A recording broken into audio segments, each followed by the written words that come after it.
Вітаю вас, шановныя. Ведаеце, у беларусаў ёсць такая прымаўка: паміраць сабраўся, а жыта сей. Вось так і тут. Будзем працягваць сеяць жыта. А зярнятамі будуць лекцыі размовы пра нашу беларускую ваенную гісторыю. З вами Віталь Чырвінскі, і мы працягваем. Сёння мы завяршаем самую вялікую лекцыю размову гэтага адукацыйнага праекта. Яна была прысвечана вайсковым правадырам і знакавым бітвам нашай гісторыі у перыяд з 13 па 16 стагоддзі. А гэта 400 гадоў існавання незалежнай дзяржавы продкаў сучасных беларусаў, літоўцаў, украінцаў, іншых народаў, якія жылі на гэтай зямлі, больш за 10 пакаленняў. Я не ставіў мэты ахапіць запар усё і ўсіх. Паверце, дастойных асобаў і значных ваенных падзей тут больш, чым хапае. Будзе магчымасць, яшчэ вернемся у гэты слаўны перыяд нашай гісторыі. А пакуль мусім ісці наперад. Нагадаю, што быў вымушаны падзяліць гэту лекцыю на 15 частак. 15 падзеяў і асобаў нашай ваеннай гісторыі. Давыд Гарадзенскі, Альгерд, Сінія воды, Андрей Полацкі, Вітаўт, Грунвальд, Юрый Алелькавіч, Михаил Глінскі, Клецк, Константин Астрожскі, Орша, Юрий Радзівіл, Рыгор Хаткевіч, Ула. Сёння ў нас 15-я, апошняя частка лекцыі. Тэма – асоба найвышэйшага гетмана літоўскага Мікалая Радзівіла Рудога.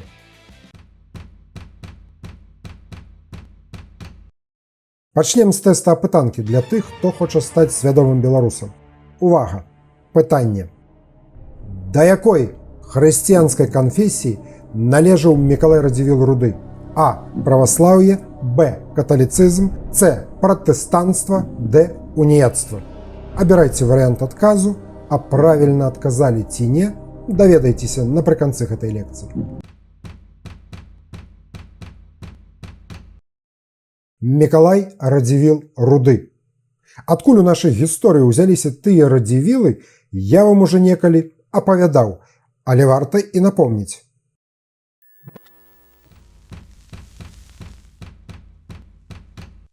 Юрый Радзівіл. Спачатку пра карані.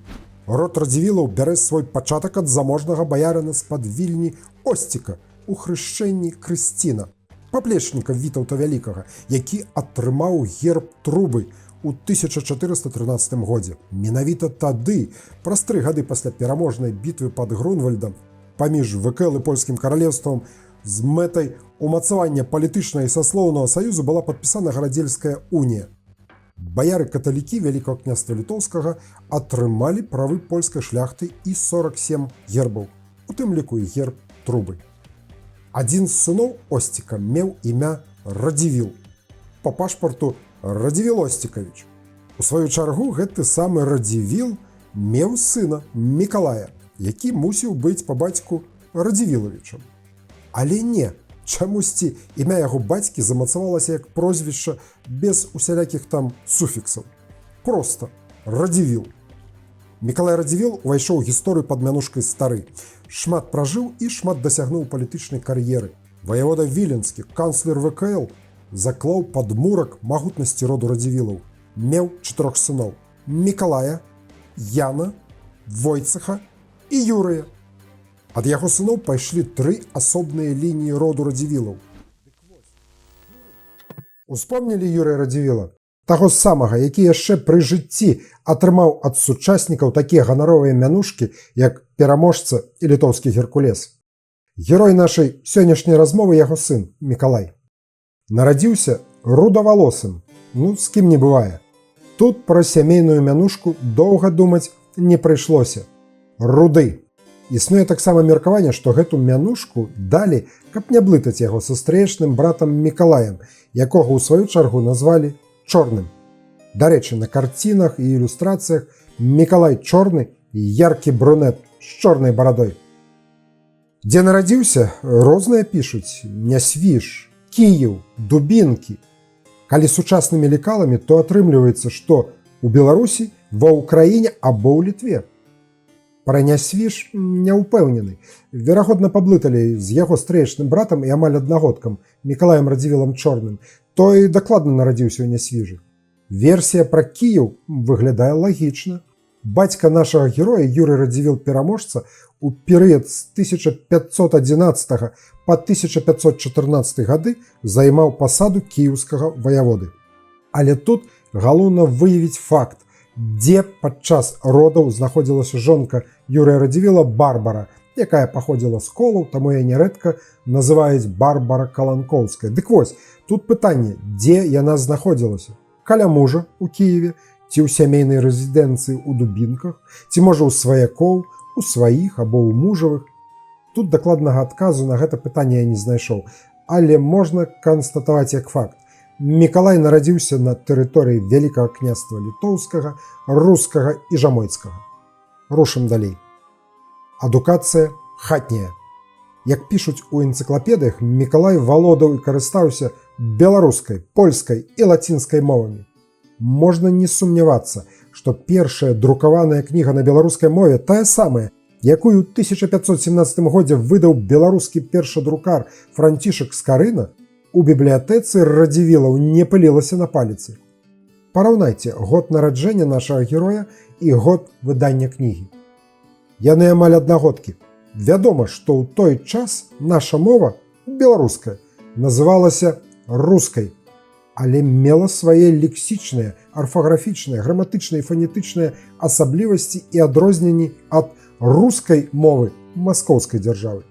З іншага боку, хачу падкрэсліць, што ў гутарковай, што ў пісьмовай мовах ліцвіны, русіны і маскавіты, у тым ліку наўгародцы, пскавічы і іншыя, нягледзячы на значныя адметнасці, добра адзін аднаго разумелі. Прыкладна так, як зараз беларус разумее украінца, без слоўніка. Але пакінем гэту тэму на абмеркаванне спецыялістам, лінгвістам і філолагам. Пра дзяцінства і юнацтва Мікалая.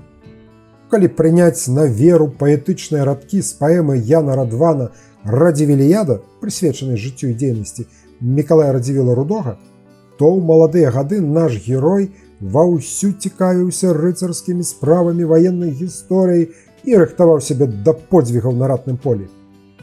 Марыла ноччу і днём яго сэрца пра годную славу. Тут можна згадзіцца з паэтам. Маючы бацькам Юрыя Радзівіла Пераможцу, якога таксама звалі яшчэ літоўскім Геркулесам, аб чым яшчэ марыць хлапчуку, як не аб вайсковай славе. Свой першы баявы досвед Мікалай Радзівіл Руды атрымаў падчас 5-й маскоўска-літоўскай вайны, вядомай нам пад назвай Старадубская. Падчас ваенных паходаў і баявых дзеянняў быў побач з бацькам Юрыем Радзівілам, удзельнічаў у вызваленні Гомеля і ва ўзяцці Старадуба. Нягледзячы на высокае паходжанне, кар'еру дзяржаўніка і военачальніка пачаў даволі позна. У 33гадовым узросце стаў падчашым літоўскім, і гэта была яго першая дзяржаўная пасада. Праз 2 гады атрымаў ад імператара Карла V прывілей на тытул князя свяшчэннай рымскай імперыі. За якія заслугі? За вялікія грошы. Княжацкі тытул свяшчэннай рымскай імперыі дапамог падкрэсліць выключнае становішча Радзівілаў у ВКЛ. Затым былі іншыя высокія пасады. Атрымаў ад Жыгімонта Аўгуста правы велікакняжацкага намесніка з рэзідэнцыі ў Вільні. Заняў пасаду лоўчага ВКЛ. Вельмі шчыльна камунікаваў са сваім стрыечным братам Мікалаем Радзівілам Чорным. Але нас у біяграфіі Радзівіла Рудога цікавіць у першую чаргу вайсковы чыннік. Што там з ваеннай кар'ерай? Тут атрымалася такая акалічнасць. Пасада найвышэйшага гетмана літоўскага на той момант была вакантнай. Больш за 10 гадоў не маглі знайсці годнага. Адказнасць неймаверная. Абарона незалежнасці дзяржавы. Вы памятаеце, хто перад тым валодаў булавой найвышэйшага гетмана? Канстанцін Астрожскі, Юрый Радзівіл Пераможца. Але перад тым, як атрымаць гэту пасаду, яны ўжо мелі адносны баявы досвед і праявілі сябе як таленавітыя военачальнікі. У Мікалая Радзівіла Рудога на момант даручэння справы гетманства гэтага не было. Можна сказаць, што атрымаў булаву найвышэйшага гетмана авансам. 1553 год. ВКЛ ужо 15 гадоў як не ўдзельнічае ў войнах. Апошняя вайна Старадубская, мірнае неба над галавой. Калі не лічыць дробных набегаў крымскіх татар. Дзе набрацца таго баявога вопыту? Мікалаю Радзівілу Рудому 41 год, у самым росквіце. Ён намінальна галоўны военачальнік Вялікага княства Літоўскага. Пакуль вайны няма, але навальнічныя хмары згушчаюцца. Відавочна, што доўга нудзіцца без сапраўднай справы на ратнай ніве яму не прыйдзецца. 1557 год. Адбываецца ваенны канфлікт ВКЛ з інфлянскім ордэнам. Пра прычыны я апавядаў у мінулай лекцыі, там, дзе пра Ульскую бітву. Мікалай Руды выступае з войскам да Пазвола. Цяпер гэта горад Пасваліс, Літоўская рэспубліка, дзе становіцца лагерам. Бітвы не адбываецца. Дэманстрацыя ваеннай сілы дае свой плён. 14 верасня 1557 года падпісана дамова і створаны ваенны саюз. Студзень 1558 года. Выправа маскоўскага войска ў глыб інфлянтаў становіцца пачаткам інфлянскай, лівонскай вайны. Вось і з'яўляецца ў Мікалая Радзівіла Рудога магчымасць праявіць свае здольнасці военачальніка. У жніўні 1561 года на чале паспалітага рушэння ён кіруецца да захопленага маскоўцамі замка Тарваст. Аблога пасіўная, цягнецца 3 тыдні. Што робіць найвышэйшы гетман Мікалай Радзівіл Руды? Капае туннель пад крапасныя муры. Напэўна, успамінае штурм Старадуба ў 1535 годзе і паўтарае дзеянні свайго бацькі Юрыя Радзівіла, які падчас узяцця Старадуба падарваў крапасны мур, зрабіўшы перад тым падкоп. Амаль тое самае адбываецца і пры ўзяцці Тарваста. У зроблены пралом урываецца паспалітае рушэнне, якое, пакінуўшы сваіх коней, наступае пешшу, што для шляхты зусім не ўласціва. Але гэтага вымагае тактыка. Маскоўскі гарнізон капітулюе. Узяцце Тарваста становіцца першай перамогай нашага найвышэйшага гетмана. Вайна супраць маскоўскай дзяржавы набірае абароты. У траўні 1562 года на друцкіх палях Мікалай Радзівіл Руды ў чарговы раз збірае паспалітае рушэнне, на чале якога здзяйсняе шэраг нападзенняў на воласці праціўніка. У прыватнасці паліць ваколіцы Смаленска і атакуе Веліш. Найбольшай паразай для Вялікага княства Літоўскага на першым этапе інфлянскай вайны становіцца страта Полацка.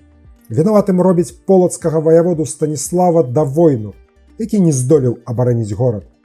Там шмат акалічнасцяў. Давойна зрабіў шэраг тактычных памылак. Забаяўся ўзброіць полацкую чэрню. Прыняў фатальнае рашэнне падпаліць і пакінуць добраўмацаваны гарадскі пасад, каб схаваць гарнізон у замку. Насамрэч, гэты ўласнаручна распалены пажар дазволіў маскоўцам падцягнуць сваю цяжкую артылерыю бліжэй да замкавых муроў. Давойна не здолеў пазбегнуць раздоры ў лагеры абаронцаў. Ёсць там і іншыя прычыны. Вынік – капітуляцыя. Ці варта ўскладаць віну за страту Полацка таксама і на найвышэйшага гетмана Мікалая Радзівіла Рудога? Ускосна, так, вінаваты. Хто, як не найвышэйшы гетман, быў адказны за падрыхтоўку да абароны галоўных гарадоў нашай дзяржавы? Варта спыніцца на полацкіх падзеях больш падрабязна.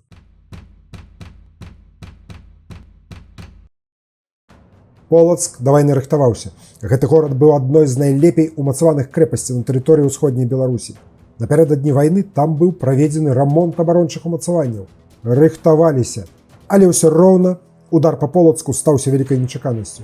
Не спрацавала знешняя ўведка. Нават не дапамагло тое, што напрыканцы студзеня 1563 года кіраўніцтва ВКЛ, дзякуючы перабежчыку на бок літвінаў маскоўскага жаўнера Сямёна Буйко, даведалася аб планах маскоўцаў захапіць менавіта Полацк. Дагэтуль лічылі, што вораг пойдзе на Віцебск. Было ўжо позна. Не атрымалася своечасова сабраць сілы, каб узмацніць гарнізон у Полацку. Не атрымалася і дэблакіраваць старажытную сталіцу Полацкага княства. А дэблакіраванне, удар па войсках праціўніка, які аблажылі Полацк, мусіў здзейсніць найвышэйшы гетман. Менавіта пад яго камандай сабіраліся галоўныя сілы ВКЛ. Чаму гэтага не адбылося? Галоўная прычына – гэта вялікая дыспрапорцыя сіл. Вядома, што выправа на Полацк увайшла ў гісторыю як адзін з самых буйных замежных ваенных паходаў маскоўскай дзяржавы ў 16 стагоддзі.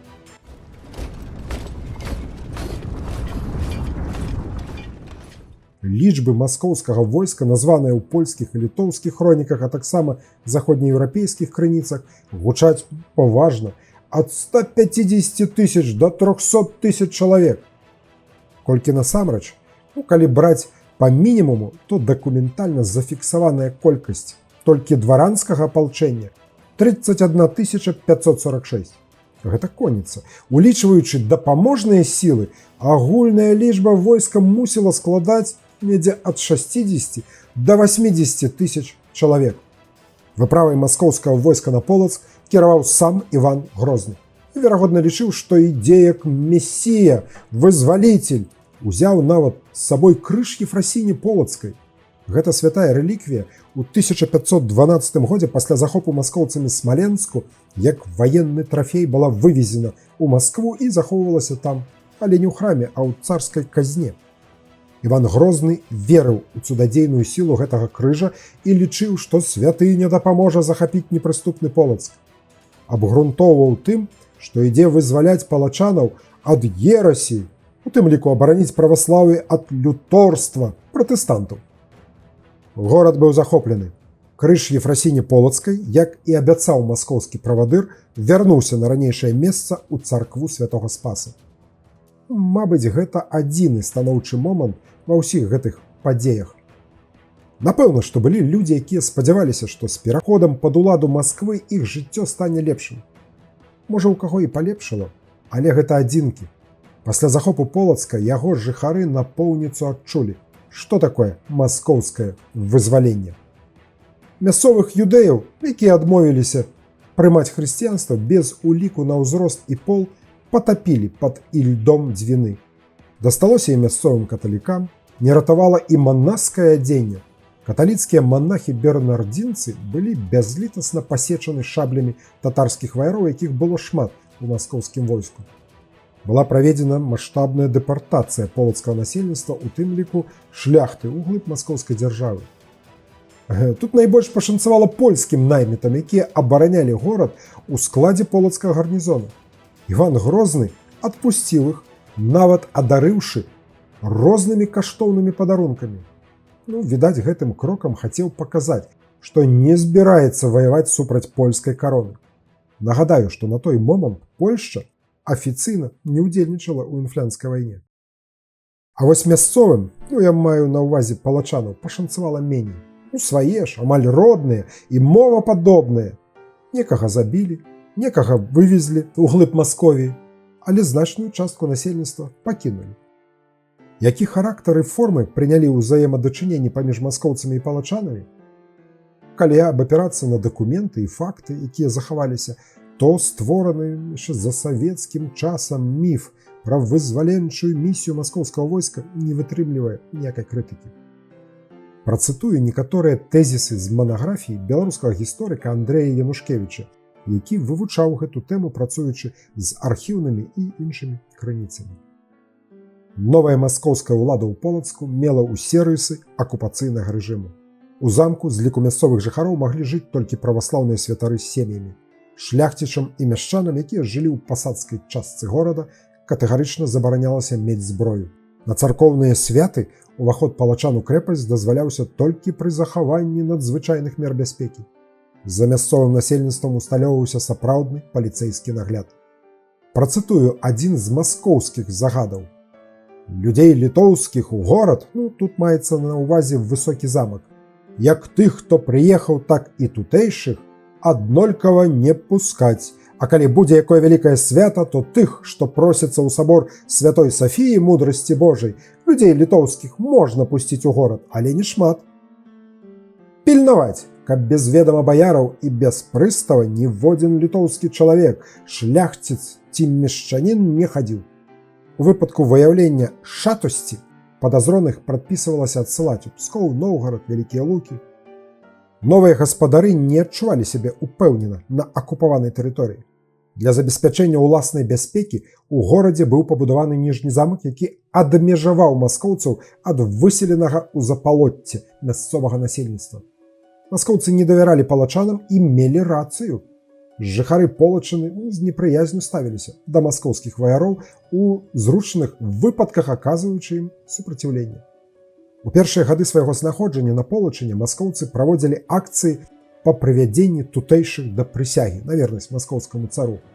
У самім Полацку зрабіць гэта было прасцей, а вось у адлеглай ад Полацка мясцовасці накіроўваліся ўзброеныя атрады. Гэтыя выправы насілі выразны характар карна-застрашальных мерапрыемстваў. Сялянам не заставалася іншага выйсця, як уцякаць ад непажаданых гасцей. Маскоўскія ваяводы дакладвалі свайму цару пра адыход насельніцтва з паселішчаў. «Спрашивайте некого, люди, государь, все разошлись».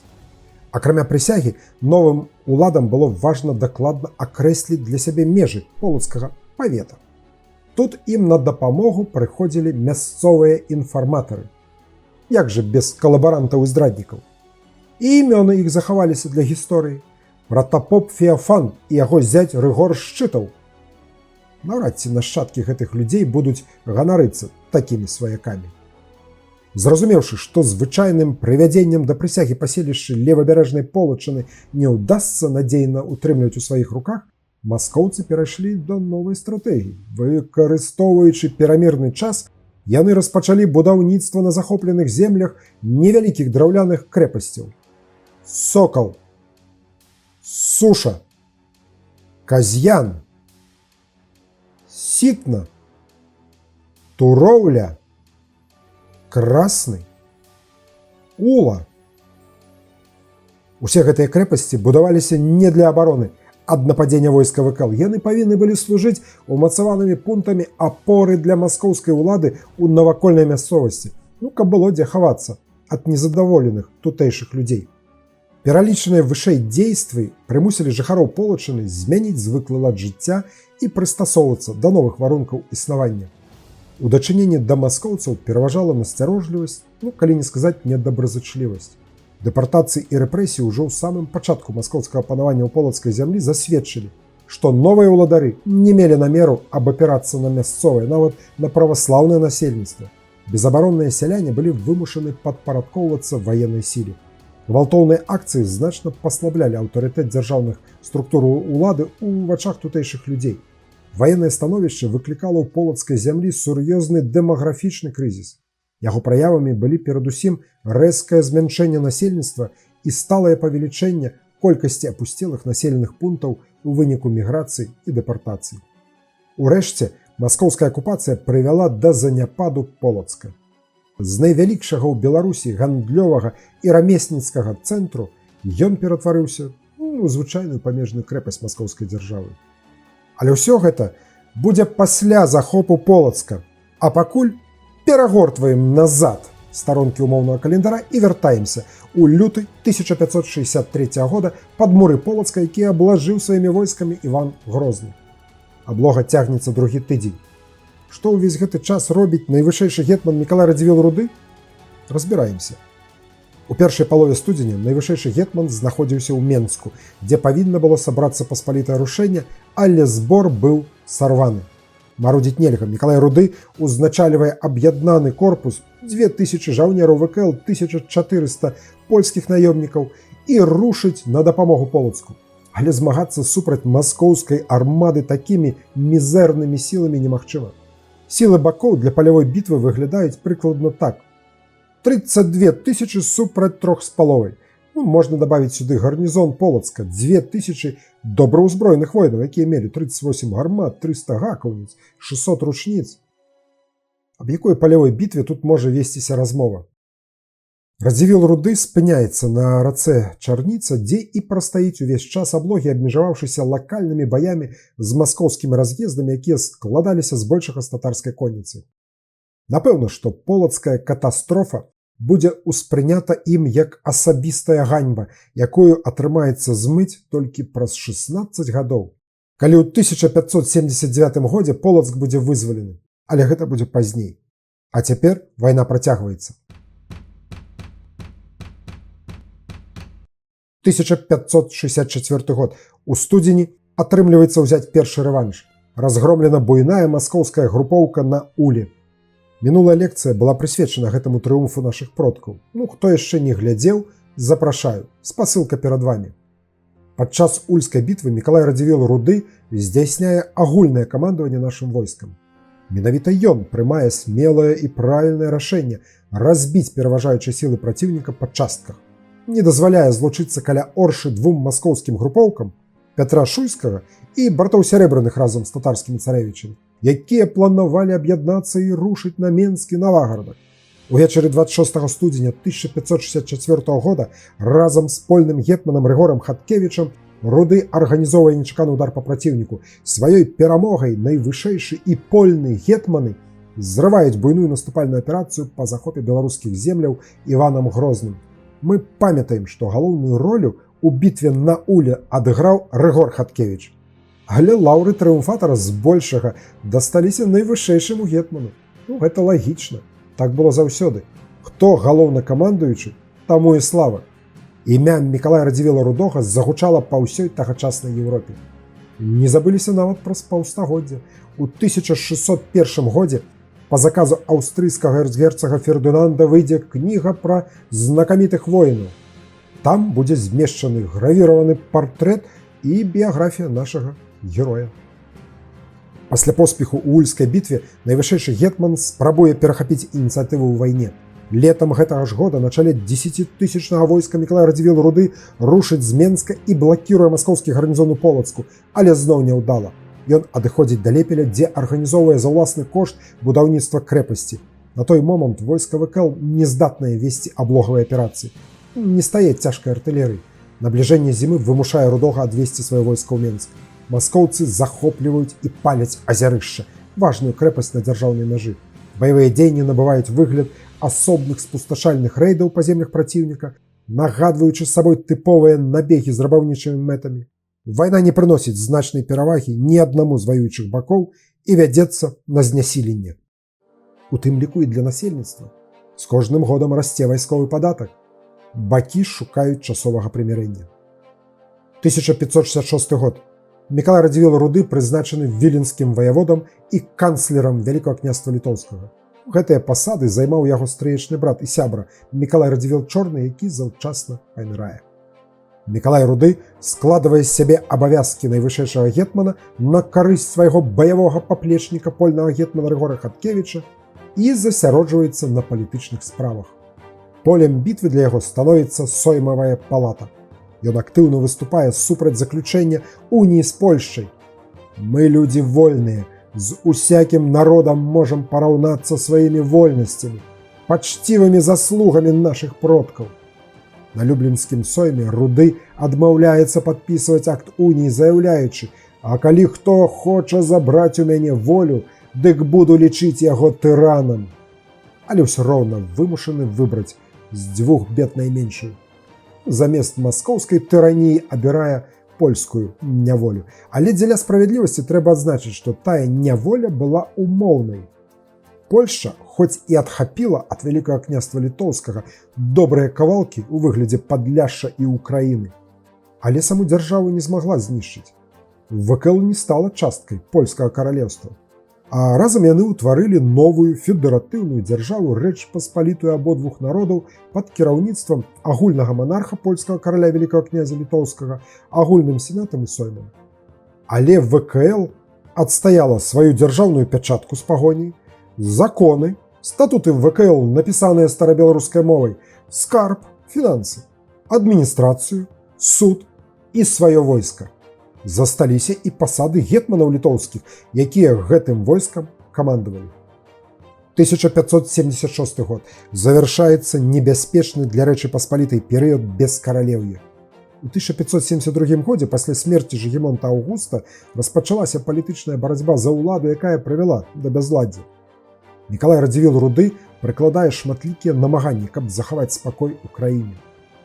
Там шмат акалічнасцяў. Абіраюць Генрыха Валуа. Той кідае ўсё і ад'язджае ў Францыю. У краіне пачынаецца чарговае безгаспадарства. Небяспечныя дыпламатычныя гульні з маскоўскім царом, спрэчкі, інтрыгі, чарговы лекцыйны сойм. У выніку неймавернай барацьбы каралём Рэчы Паспалітай становіцца Стафан Баторый, які паабяцаў пераможна закончыць вайну з маскоўскай дзяржавай і адваяваць захопленыя землі. Мікалай Руды не быў яго прыхільнікам, але мусіў таго прызнаць дзеля захавання і будучыні айчыны.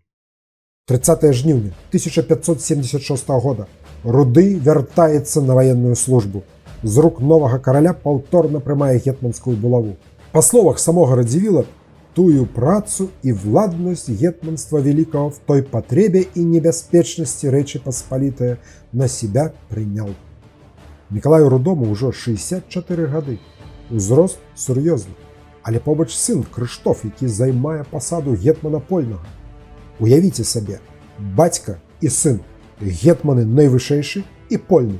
Сучаснай мовай міністр абароны і начальнік генеральнага штаба.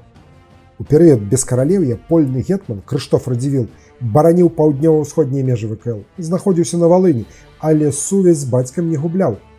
Даследчыкі адзначаюць, што Мікалай Радзівіл Руды, зважаючы на свой узрост, найбольш засяроджваўся на арганізацыйных пытаннях, даручаючы правядзення ўзброеных акцый свайму сыну Крыштофу. Травень 1579 года. Мікалай Радзівіл Руды скончыў рэарганізацыю абароны памежжа ВКЛ. Каб павялічыць палявыя сілы для рашаючай бітвы, зменшыў колькасць некаторых замкавых залог, зрабіўшы галоўны націск на крэпасці, якія знаходзіліся вакол акупаваных праціўнікам полацкіх тэрыторый – Дзесну, Лепель, Віцебск і Улу. Ульская крэпасць за час вайны шмат пацярпела, руйнавалася, пераходзіла з рук у рукі, але ўрэшце засталася за намі. Радзівіл рыхтуецца да вайны. Ён адчувае ўздым сіл. Нарэшце надыходзіць час узняць рэванш за страту Полацка. Жнівень 1579 года. Мікалай Радзівіл у складзе вялікага войска, якім камандуе Стафан Баторый, нарэшце ідзе вызваляць Полацк. Падчас выправы пад муры Полацка Мікалай Радзівіл Руды і яго сын Крыштоф узначальваюць авангард. Гэта зразумела. Яны добра ведаюць мясцовасць. Некалі разам ганялі маскоўцаў ад Улы да Полацка. Дадам, што побач з Мікалаем Рудым яшчэ адзін яго сын, якога таксама завуць Мікалай, ваявода Наваградскі. Дарэчы, браты Мікалай і Крыштоф пагодкі. Але так атрымалася, што малодшы Крыштоф больш здатны да вайсковай справы. Войска, якое рушыць на Полацк, вялізнае, шматнацыянальнае, прадстаўляе ўсю Рэч Паспалітую, і ВКЛ, і Польшчу. Неймаверная колькасць наёмнікаў, сярод якіх пераважаюць венгры, іх яшчэ называюць вугорцы. Мікалай Радзівіл Руды і яго сыны выставілі за свой кошт у войска 1000 коннікаў і 100 драбаў, пехацінцаў. Конны корпус Радзівілу першым падыходзіць да Полацка і блакуе дарогі, якія ідуць на Вялікія Лукі і Пскоў. Трохтыднёвая аблога, якая вядзецца пад амаль бесперапыннымі праліўнымі дажджамі, заканчваецца перамогай. Полацк наш! Пра вызваленне Полацка больш падрабязна пагаворым у наступных лекцыях-размовах, прысвечаных значным асобам і ваенным падзеям, якія адбыліся пасля Люблінскай уніі, калі ВКЛ увайшло ў склад Рэчы Паспалітай. А пакуль абмяжуюся цытатай летапісца. «І так Полацко, славная сталіца княжат давніх, з рук московскіх выдзертая есть». Полацкая зямля нарэшце вернута Вялікаму княству літоўскаму. У кампаніі 1580 года Радзівіл Руды штурмам бярэ замкі ў Свят і Азярышча. На наступны год удзельнічае ў паходзе арміі Стафана Баторыя на Пскоў. Гэты паход становіцца апошнім для вялікага гетмана. Інфлянская вайна, якая працягвалася амаль чвэрць стагоддзя, завяршаецца паражэннем для маскоўскай дзяржавы. Безумоўна, што шмат для гэтай перамогі зрабіў і Мікалай Радзівіл Руды. За заслугі перад айчынай ён атрымлівае шматлікія староствы. У тым ліку Барысаў, Ліду, Мерач, Мазыр, Ашмяны, Васілішкі. У спадчыну ад бацькі мае Свір, Міхалішкі, Мядзел, Жупраны, Баруны у Ашмянскім павеце, Індуру і Котру у Гарадзенскім, Жырмуны, Сялец, Збляны, Дахудава у Лідскім павеце, Усілюб, Ліпск у Наваградскім, Койданова, Вязань у Менскім. Апошнія гады састарэлы гетман праводзіць у Вільні, дзе і памірае 27 красавіка 1584 года. Яго прах пазней перанясуць у Дубінку. У якасці некралога я зачытаю вам некалькі вершаваных радкоў, прысвечаных Мікалаю Радзівілу Рудому, яго сучаснікам паэтам Янам Радванам. «Ты для радзімы калонна, на ёй будзе вечна трымацца маці Літва. Ты адзін самы смелы і мужны. Нябёсы, што за надзея на мужа такога, якая ў ім веліч, колькі ўхваленняў яму ды бясконца пашана і гонар». Праз 5 гадоў пасля смерці Рудога булаву вялікага гетмана узніме над галавой яго малодшы сын Крыштоф. які за смеласць і рашучасць заслужыць ад сучаснікаў мянушку Пярун. Па беларускай міфалогіі бог нябеснага агню, бог грамабой, які выклікаў гром і маланку. Што можна сказаць пра вайсковае майстэрства Мікалая Радзівіла Рудога? Найперш быў добрым вучнем свайго бацькі Юрыя Радзівіла, пераможцы, чый вопыт выкарыстоўваў. Пры аблозе крэпасці Тарваст, муры якой узарваў, зрабіў падкоп, як некалі яго бацька пры штурме Старадуба. Мог дзейнічаць нешаблонна, як, напрыклад, у бітве на Улі, дзе прыняў смелае рашэнне атакаваць перавышаючыя сілы праціўніка не проста па частках, але яшчэ і знянацку, магчыма, парушаючы тагачасныя правілы вядзення палявой бітвы. Лічу, што Мікалай Радзівіл Руды заслужыў, каб яго імя з залатымі літарамі было ўпісана ў пантон вайсковай славы продкаў беларусаў. Дарэчы, у знакамітай серыі плакатаў «Палкаводцы і военачальнікі зямлі беларускай» гэты военачальнік прысутнічае.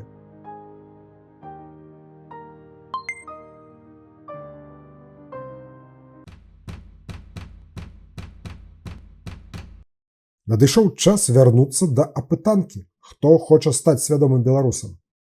Нагадаю пытанне, якое гучала на пачатку гэтай лекцыі размовы. Да якой хрысціянскай канфесіі належаў Мікалай Радзівіл Руды? А. Праваслаўе, Б. Каталіцызм, С. Пратэстанцтва, Д. Уніяцтва. Пачнем з уніяцтва. Гэта хрысціянская плынь узнікла пасля заключэння Берасцейскай уніі. Пагаднення, падпісанага ў кастрычніку 1596 года на царкоўным саборы ў Берасці, калі большасць праваслаўных епіскапаў падтрымалі заключэнне саюза, уніі, адсюль і назва. Праваслаўная царква Беларусі і Украіны, а гэта кіеўская мітраполія, аднавіла адзінства з каталіцкай царквой, якое было парушана падчас даўняга расколу 1054 года. У выніку уніі царква прыняла каталіцкае веравучэнне і кананічную дысцыпліну пры захаванні праваслаўнай абраднасці. Вельмі цікавая, важная і складаная для беларусаў тэма. Уявіце сабе, уніятамі, або грэка-католікамі, як таксама называлі, у канцы 18 стагоддзя былі 3/4 беларусаў, а гэта мінімум 75% ад агульнай колькасці насельніцтва. Але вяртаемся да тэста апытанкі. Ці мог Мікалай Радзівіл Руды належыць да уніяцтва? Зразумела, што не. Ён памёр на дзесяцігоддзе раней заключэння Берасцейскай уніі. Праваслаўных у родзе Радзівілаў я не сустракаў. А вось католікаў колькі загодна. Вядома, што родапачынальнікам Радзівілаў быў Осцік, які ў 1413 годзе атрымаў герб трубы. Той Осцік быў ахрышчаны ў каталіцкую веру пад імем Крысцін. Каталікамі былі і яго нашчадкі, у тым ліку і Мікалай Радзівіл Руды, ахрышчаны ў каталіцкім касцёле. Але ўвага! У 16 стагоддзі шырокія грамадскія колы Вялікага княства Літоўскага ахапіла рэфармацыя. Грамадскі і рэлігійны рух, які ўзнік як пратэст супраць каталіцкага касцёла, адсюль і яго другі назоў пратэстанцтва. Пратэстанты дзяліліся на лютэранаў, кальвіністаў, арыянаў. Адмаўлялі царкву як пасярэдніка паміж Богам і чалавекам, памянялі абрады, адмовіліся ад аздаблення храмаў. Ідэі рэфарматараў былі надзвычай прывабнымі для ўсіх сацыяльных колаў. Не выпадкова, што ў сярэдзіне 16 стагоддзя да рэфармацыйнага руху далучыліся многія магнацкія роды Беларусі і шматлікія шляхецкія дынастыі. У тым ліку і Мікалай Радзівіл Руды, які не проста перайшоў пратэстанты, але нават узначаліў пратэстанцкі рух ва ўсім Вялікім княстве Літоўскім. Гэта адбылося пасля смерці яго стрыечнага брата і найлепшага сябры Мікалая Радзівіла Чорнага, з імем якога звязана станаўленне пратэстантызму ў ВКЛ. Адзначу, што дзякуючы падтрымцы Радзівілаў, у 1562 годзе Сымон Будны выдаў у Нясвіжы лютаранскі катэхізіс, напісаны на старабеларускай мове. Мікалай Радзівіл Руды дзейнічаў на гэтай ніве даволі актыўна. Фундаваў кальвінісцкія зборы ў Беліцы, Дубінках, Койданаве, Ашмянах. У Біржах ён стварыў цэнтр рэфармацыі і адкрыў там кальвінісцкую школу. Таму лагічна, што пазней Мікалая Радзівіла Рудога пахавалі менавіта ў кальвінісцкім зборы. Правільны адказ С. пратэстанства.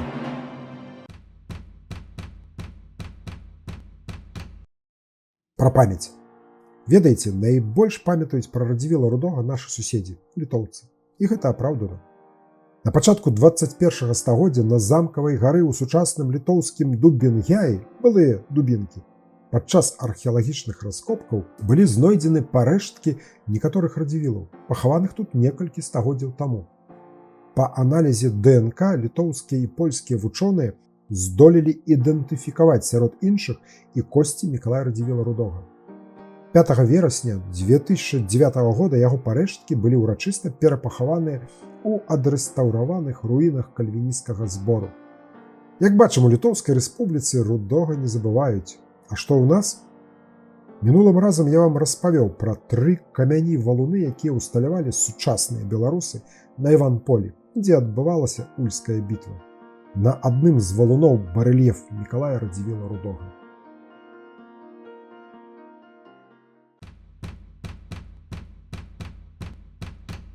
Што прачытаць? Вітаўт Чаропка, Геркулес, Руды і Пярун. Навукова-папулярнае выданне. Назва другой часткі гэтай цікавай і змястоўнай кнігі «Мікалай Радзівіл Руды. Міласнік айчыны». Рэкамендую.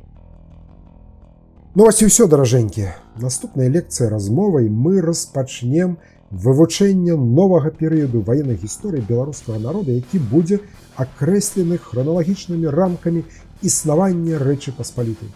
225 гадоў нашай гісторыі. Там шмат цікавага. Дзякую вам за ўвагу і падтрымку. Падпісвайцеся на гэты канал, пішыце каментары, стаўце падабайкі. Дапамагайце словам і справай. З вами быў Віталь Чырвінскі, гонар маю. До новай сустрэчы.